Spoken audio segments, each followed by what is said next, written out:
Welcome to my channel. Make sure to like and subscribe for more content. Thank you so much. My fiancé said, "Stop introducing me as your future wife. It makes me look like I settled." I replied, "Good to know." That evening, I quietly removed my name from every guest list she had added me to. 2 days later, she walked into a brunch with her friends, and the moment she saw what was placed at her seat, she forgot how to breathe. I'm Owen, 33, and 3 days ago my fiancé told me that being engaged to me made her look like she'd settled for less. By the time she sat down at brunch with her friends and saw the envelope I'd arranged to have delivered, she realized that I'd decided not to be anyone's consolation prize anymore. I'd been with Andrea for almost 3 years, engaged for 5 months. We met at a work conference when I was 30 and she was 31. She worked in corporate law, I'm in finance. We hit it off immediately, same sense of humor, similar backgrounds, both wanted marriage and kids eventually. The relationship progressed naturally. We moved in together after a year, got engaged last spring, set a wedding date for next October. But about 2 months ago, something shifted. Andrea started making comments about my career, my social circle, my potential. Nothing overtly cruel, just these little digs that added up. "You're comfortable where you are, aren't you? Don't you want to aim higher? My friends' partners are all directors or VPs by now. I make good money, not executive level, but solid 6 figures. I'm happy with my work-life balance." I thought Andrea was too. Apparently not. 3 weeks ago, we went to her friend Vanessa's engagement party. Big event, lots of Andrea's social circle there. When we walked in, I introduced us to some people Andrea wanted to network with. "Hi, I'm Owen, and this is my fiancée, Andrea."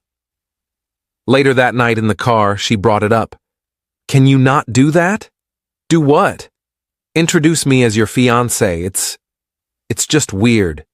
"Weird how? We are engaged." "I know, but you don't need to announce it like that. It makes me feel like you're, I don't know, claiming ownership or something." I let it go. Figured she was tired, the party had been long, whatever. But then 2 nights ago, we were at a dinner with some of her colleagues. Old law school friends, people she'd known for years. When someone asked how we knew each other, I said, "Andrea's my future wife. We're getting married next October." The table went quiet for a second. Then conversation resumed. But Andrea's face had gone tight. On the drive home, she exploded. "I asked you not to introduce me like that." "Like what? As my future wife? That's literally what you are." "It makes me look like I settled.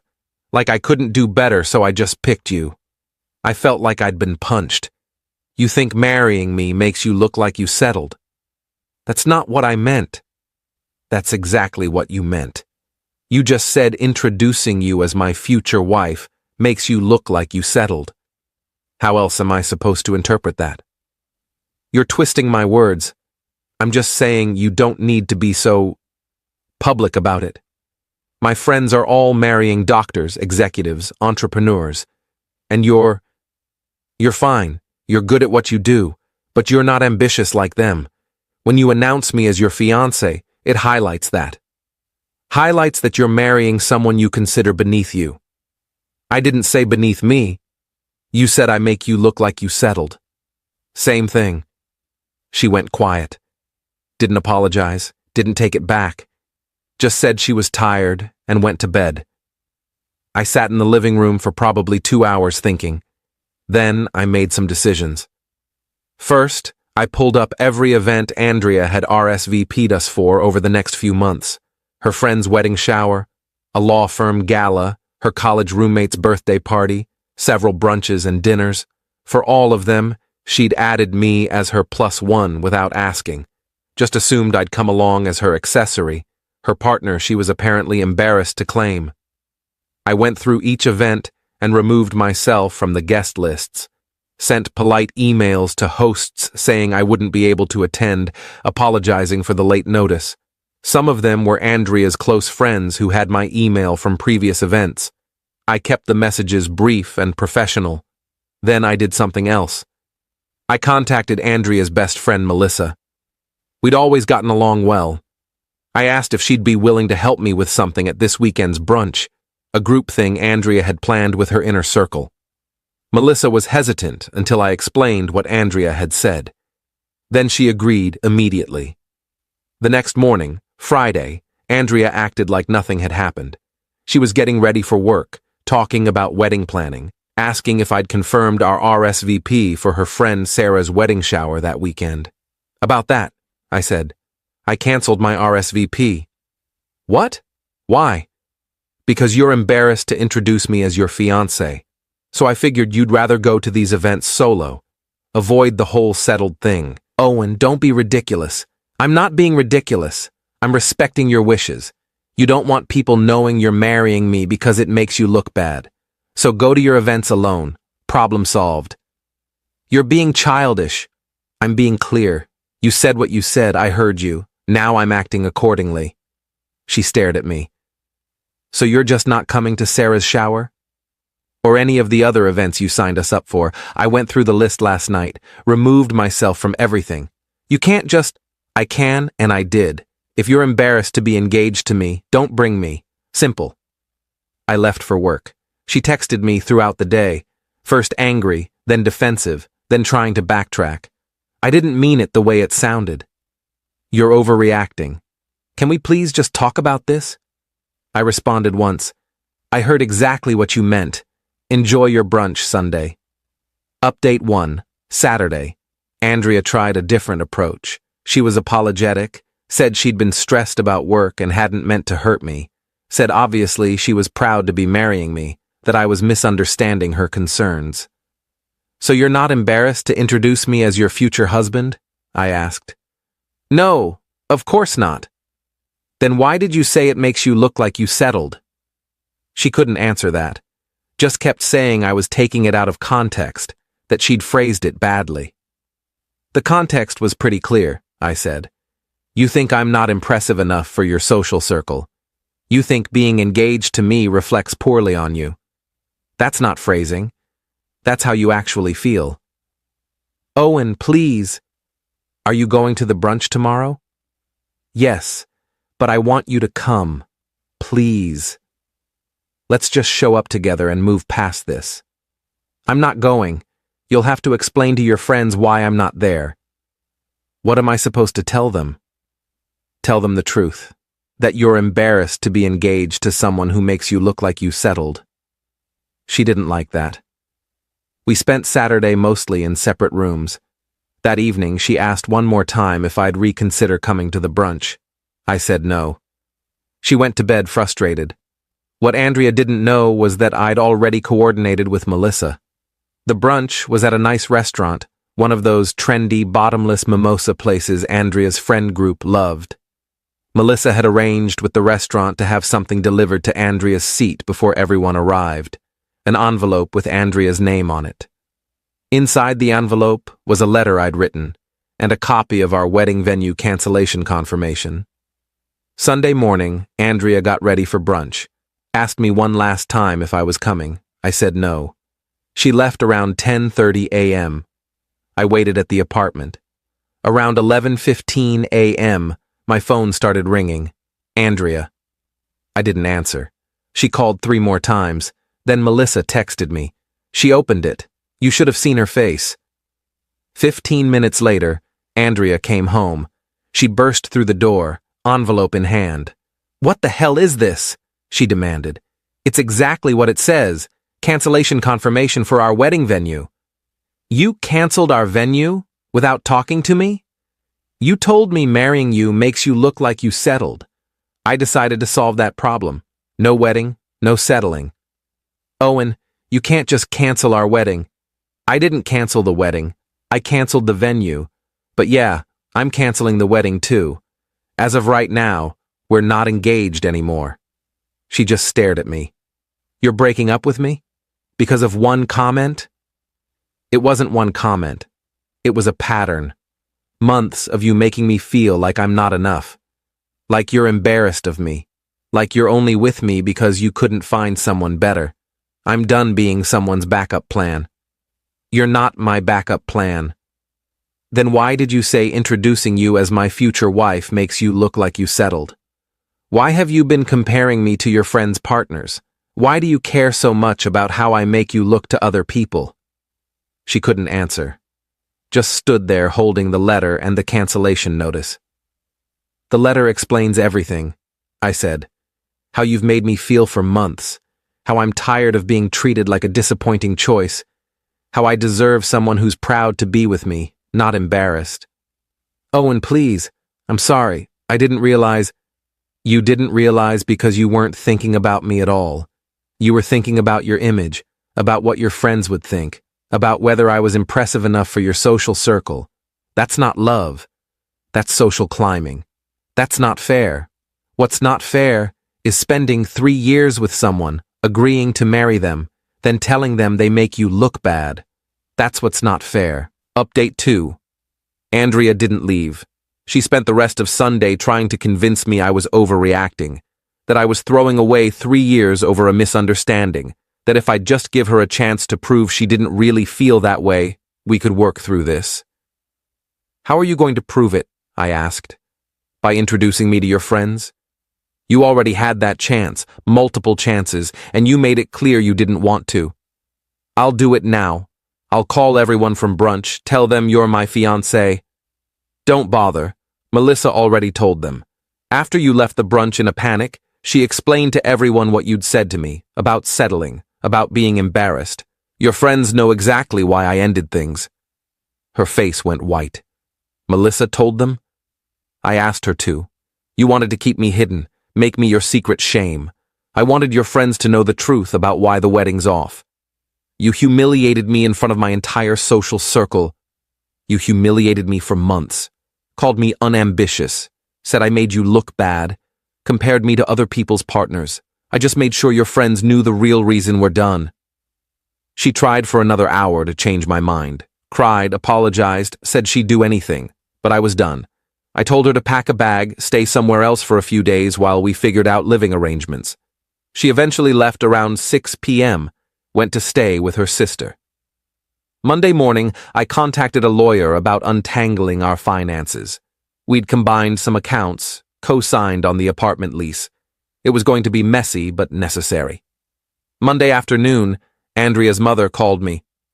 Owen, honey, what's going on? Andrea called us crying, saying you ended the engagement. I did. Did she tell you why? She said you overreacted to something she said, that you're being unreasonable. She told me that being engaged to me makes her look like she settled. That introducing her as my future wife embarrasses her because I'm not impressive enough for her friends. Those are her words, not my interpretation. Silence. Then, she said that to you? Multiple times, in different ways, for months. Oh, Owen, I'm so sorry. That's not okay. That's not how you treat someone you love. That's what I figured. Do you think there's any chance you two can work through this? No. I spent months feeling like I wasn't enough, like I was some disappointment she was stuck with. I'm not going back to that. I understand. I'm sorry it ended this way. You've always been good to our family. We talked for a few more minutes. She said she'd talk to Andrea, try to make her understand what she'd done. I appreciated it, but didn't expect it to change anything. Update 3. It's been 3 weeks since the brunch. Andrea and I are in the process of separating everything. She found a new apartment, moves in next month. I'm keeping our current place since the lease is primarily in my name, and I can afford it solo. She's tried multiple times to reconcile, sent long texts about how she's realized she was wrong, that she took me for granted, that she's been in therapy working on her issues with image and validation. I've responded politely but firmly. It's over. There's no going back. Please respect my decision. Her friends have been divided. Some think I overreacted, that I should have given her another chance. Others, including Melissa, have sided with me. Melissa told me that after I left the brunch and she explained everything, several of Andrea's friends admitted they'd noticed her being dismissive of me, that she'd made comments before about me not being at her level. Apparently, it wasn't just in my head. The wedding venue refunded about 60% of our deposit. We lost some money, but honestly, worth it to avoid marrying someone who saw me as a disappointing choice. Andrea sent me a letter last week. Long handwritten thing about how she knows she messed up, how she's sorry she made me feel inadequate, how she wishes she could take it back. The letter ended with, "I wasn't embarrassed of you. I was insecure about myself. I thought if you were more impressive, it would make me feel better about my own choices. I projected my issues onto you, and I'm sorry." I read it twice. Then I put it in a drawer. Maybe she's telling the truth. Maybe she really is working on herself. But that doesn't change what she said. Doesn't change months of feeling like I wasn't enough. Final update. It's been 4 months since I ended the engagement. Andrea moved out completely about 6 weeks ago. We've had minimal contact since, just logistics about splitting shared items and closing joint accounts. Everything's finalized now. We're completely separate. I heard through Melissa that Andrea's been struggling. Lost some friends who sided with me or just got tired of the drama. Her family's disappointed in how she handled things. She's still in therapy, apparently, working through whatever made her so concerned about appearances and status. I ran into her once, about 3 weeks ago, at a coffee shop near our old apartment. She was with someone. I don't know if it was a date or just a friend, but she saw me, and her face went pale. I gave her a polite nod and kept walking. Didn't stop to chat, didn't engage, just acknowledged her existence and moved on. She texted me later that day. "It was good to see you. You looked happy. I'm glad." I didn't respond. My life's gotten significantly better since the split. I've reconnected with friends I'd neglected during the relationship. Started rock climbing, something I'd always wanted to try. Been dating casually. Nothing serious yet, but I'm not in a rush. I'm learning what I actually want from a partner instead of trying to be what someone else wants. The biggest change is internal. I don't second-guess myself anymore. Don't wonder if I'm ambitious enough, successful enough, impressive enough. I'm comfortable with who I am and what I've accomplished. If that's not enough for someone, they're not right for me. My brother asked me last week if I ever think about reaching out to Andrea, seeing how she's doing, maybe getting closure. My answer was no. We had closure at that brunch. She sat down and opened an envelope that told her exactly why I was done.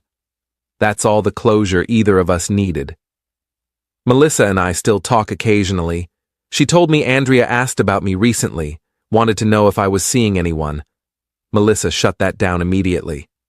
"That's not your business anymore," she'd told Andrea.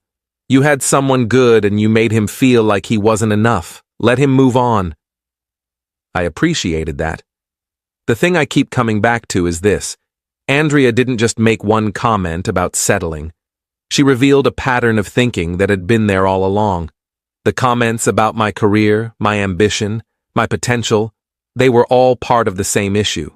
She'd built this image in her head of what her life should look like, and I didn't fit that image.